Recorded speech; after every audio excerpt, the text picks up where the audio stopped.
Good morning everyone. मैं हूँ अंसल और आज हम लोग बात करने वाले हैं स्ट्रेंथ की कि कैसे स्ट्रेंथ किसी एक पर्सन के लिए सिर्फ पॉलिटिकल पावर हो सकती है तो किसी और पर्सन के लिए किसी और को प्रोटेक्ट करने का एक नज़रिया, एक उम्मीद। मैं आपसे आज एक सवाल पूछना चाहूँगा कि क्या आप लोगों ने बर्ज़र्क मांगा पढ़ी है या एनीमे देखा है? खैर, अगर आप लोगों ने देखा है तो आप गट्स को ज़रूर जानते होंगे कि कैसे उसके लाइफ में इतनी सारी सफरिंग्स हैं, इतने सारे पेन हैं, फिर भी उसके लिए स्ट्रेंथ का असली मतलब क्या है? उसके लिए स्ट्रेंथ का असली मतलब है दूसरों की प्रोटेक्शन। दूसरों इन द सेंस उसके वो लोग जो उसके लिए कुछ खास हैं। फॉर एग्ज़ाम्पल कैस्का, जिसके लिए वो कुछ भी कर सकता है, जिसके लिए वो ये सब कुछ कर रहा है। इस वर्ल्ड में लोगों ने स्ट्रेंथ को हमेशा से weapons, victories, political powers, dominance, इन सब चीज़ों के साथ ही जोड़ा है। पर हमें ये समझना ज़रूरी है कि रियल स्ट्रेंथ वो तो होती ही नहीं है, वो बस एक दिखावा है कि आप ताकतवर हैं।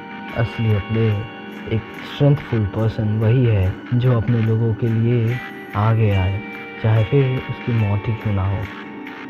दूसरे लोगों का वो प्रोटेक्ट करे जो उसके दिल के करीब है।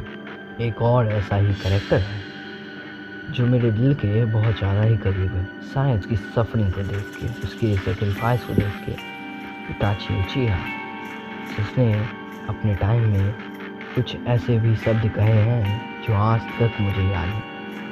उनमें से कुछ जो गट्स के फिलॉसफी से मैच करते हैं उन्हें मैं आपके सामने अभी प्रेजेंट करूँगा। Those who cannot acknowledge themselves will eventually fail. जैसे इताची ने कहा, अगर आप खुद को अंडरस्टैंड नहीं कर पाते, एक्नॉलेज नहीं कर पाते, तो आप कभी भी जी नहीं पाइएगा इस वर्ल्ड में। और यही गट्स के लाइंस भी कहते हैं, क्योंकि गट्स जो है उसने एक ऐसी चीज़ को फाइंड करने के लिए ही हम लोग को बताया है जो चीज़ हमें स्ट्रेंथ दे असल मायनों में।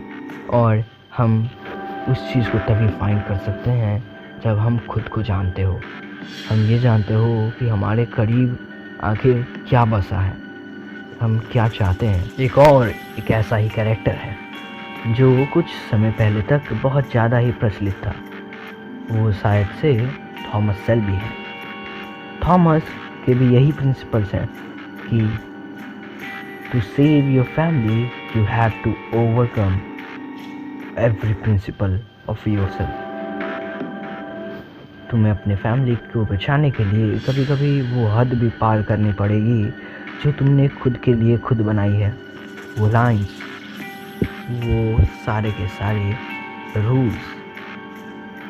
बट ये सब तो बस कहने सुनने की बातें हैं। असल में कहाँ हम लोग कहीं ये सब देखते हैं। सिनेमा में ये सब तो आम है, बिल्कुल नॉर्मल। बट गट्स को अगर हम देखें तो गट्स ने ये सब साबित कर दिया कि एक नॉर्मल पर्सन भी वो कर सकता है जो दूसरा कोई नहीं कर सकता। आप अपने लिमिट्स के बियॉन्ड जा सकते हैं अगर आप जाना चाहे तो। ये तीनों ही कैरेक्टर जिनके बारे में मैंने अभी डिस्कस किया, ये तीनों ही कई हद तक एक जैसे हैं, कई हद तक ये लोग मैच करते हैं, सिमिलैरिटीज़ हैं इनमें। और यही मैं चाहता हूँ कि आप ये जानें कि आप अपने जो गोल्स को अचीव करना चाहते हैं उनको आप अकेले अपने माइंडसेट से नहीं कर सकते।